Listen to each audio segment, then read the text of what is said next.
इसका खर्च हम लोगों ने काउंट किया था, लेबर कास्ट, इलेक्ट्रिसिटी, चारा, साइलेज, इनके जो वंडा है, बाकी चीज़ें हैं, ये तकरीबन बन जाता है 1400 एक गाय का। एक गाय का। और अगर एक गाय दे रही है 30 लीटर तो ये तकरीबन 1500 पर एनिमल बचता है। 3200 का ये दूध बिक जाता है एक गाय में। अगर हम लोग शावर ज़्यादा इस्तेमाल करते हैं फिर भी नमी की मकदार बढ़ती है, फिर उनके हूफ के मसाइल, हूफ से फिर लेमनेस, फिर वही जानवर डिस्टर्ब रहता है। अस्सलाम वालेकुम। वालेकुम सलाम। भाईजान कैसे हैं? अल्हम्दुलिल्लाह, अल्लाह का करम है। अच्छा, नाजरीन को अपना तारफ़ करवाइएगा। जी सर, मेरा नाम मोहम्मद शुएब है सर। अच्छा बताइएगा कि आप इस फार्म पे क्या ड्यूटी सर अंजाम दे रहे हैं? Sir as a veterinary doctor and farm manager. ठीक है। अच्छा, माशाल्लाह आप डॉक्टर भी हैं, जानवरों के बारे में अच्छा खासा एक्सपीरियंस भी है आपका। तो बताइएगा कि इस फार्म के ऊपर ये जो गाय मौजूद है ये कहाँ से इंपोर्ट की हैं आपने? सर ये हम लोगों ने इंपोर्ट की हैं हॉलैंड से। हॉलैंड से इंपोर्ट की हैं और जिस कंपनी के थ्रू इंपोर्ट की हैं उस कंपनी का नाम है बॉवीटेक।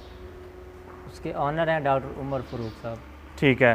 तो ये जो आपने इंपोर्ट की हैं ये आप बता रहे थे कि रिसेंटली आपने इनको इंपोर्ट करवाया है, तो जब इनका इन्वायरमेंट चेंज होता है तो क्या ये यहाँ पे आके कैसे इनको आप एडजस्ट कर रहे हैं? जी, ये हम लोगों ने जब इंपोर्ट की थी तब तो मौसम था, ये सीज़न चल रहा था नवंबर दिसंबर का। जी जी। तब तो ये ठीक था, इनके लिए एनवायरनमेंट भी ठीक था, यहाँ पे स्टेबल थे ये जानवर। लेकिन जैसे ये मार्च से ऑनवर्ड जो पीरियड शुरू हुआ है टेम्परेचर का, तो जो 40 तक टेम्परेचर गया है ईद से पहले पहले, ये कुर्बानी वाली ईद से पहले पहले, तो तब तक जानवर एडजस्ट मतलब ठीक था।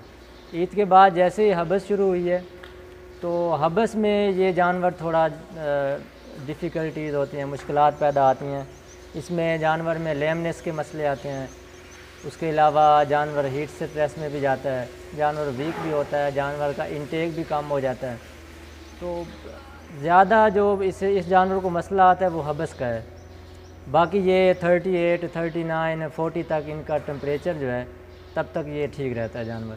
ठीक है। अच्छा, इसका हल आपने क्या निकाला फिर हबस का? इसके लिए हम लोगों ने साहब ज़रे एक तो शेड का डिज़ाइन ऐसा होना चाहिए कि अगर थोड़ी सी भी हवा चले तो वो शेड से क्रॉस होनी चाहिए। जी जी।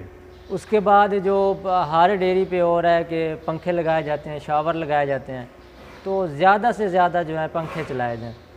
अगर हम लोग शावर ज़्यादा इस्तेमाल करते हैं फिर भी नमी की मकदार बढ़ती है, फिर उनके हूफ के मसाइल, हूफ से फिर लेमनेस, फिर वही जानवर डिस्टर्ब रहता है। तो पंखों का इस्तेमाल ज़्यादा से ज़्यादा किया जाता है इस सीज़न में। अच्छा, आपने ये गाय जो है इंपोर्टेड भी रखी हुई हैं, लोकल भी रखी हुई हैं, दोनों में क्या डिफरेंस है? लोकल तो आप देख लें हमारे जनूबी पंजाब में भी चल जाती है, बाकी एरिया में भी चल जाती है। लेकिन ये जो डच ब्रीड है इसका जो जनूबी पंजाब में अगर इसे रखा जाए तो बहुत मुश्किल है। लेकिन चूँकि मैं जनूबी पंजाब से हूँ, डिस्ट्रिक्ट लिया से हूँ, तो वहाँ पे डच ब्रीड नहीं है अभी तक भी। वहाँ पे ऑस्ट्रेलियन लोगों ने रखी हुई हैं, फ्रीजियन रखी हुई हैं। तो जो कलर कहार का एरिया है या चकवाल या अपर एरिया चला जाए, रावलपिंडी, ये जैलम, मरी, इस एरिया में ये जानवर एडजस्टेबल है। लेकिन 1-2 महीना ये जो जुलाई अगस्त वाला है उसमें इन्हें मुश्किलात पैदा होती हैं। अच्छा बताइएगा कि पाकिस्तान में दूध की प्रोडक्शन जो है वो पूरी नहीं हो पा रही, तो इसके लिए क्या करना चाहिए फार्मर्स को कि दूध की ज़्यादा से ज़्यादा प्रोडक्शन ले सकें? फार्मर्स को अव्वल तो लोग इंपोर्ट कर रहे हैं बाहर से, क्योंकि ये हाई प्रोड्यूसिंग एनिमल्स हैं। इससे काफ़ी सारी जो दूध की प्रोडक्शन है या जो कमी है उसे बंदा पूरा कर सकता है। इसके अलावा और तो कोई हल नहीं है, क्योंकि हमारे जो लोकल जानवर हैं उनकी प्रोडक्शन 2 किलो 4 किलो है।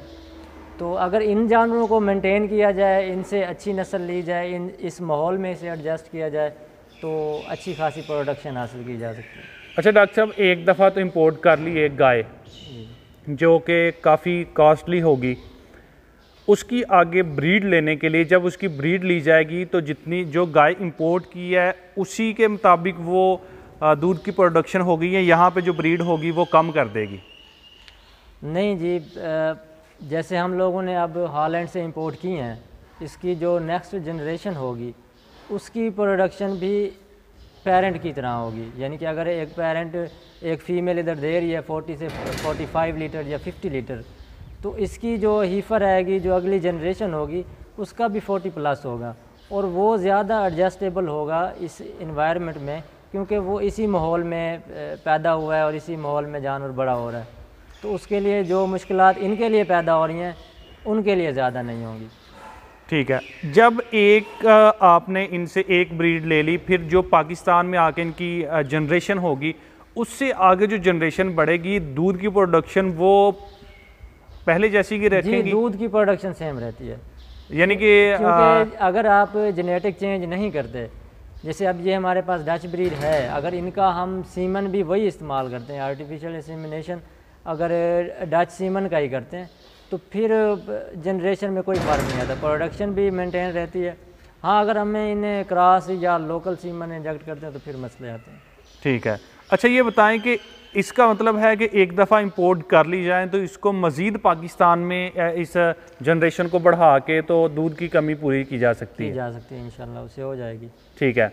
अच्छा, इसका जो इंपोर्टेड सीमन है वो इजीली मिल जाता है? हाँ जी, मुख्तलिफ़ कंपनियां हैं जो इंपोर्ट कर रही हैं, जिनसे हम लोगों ने जानवर इंपोर्ट किए हैं।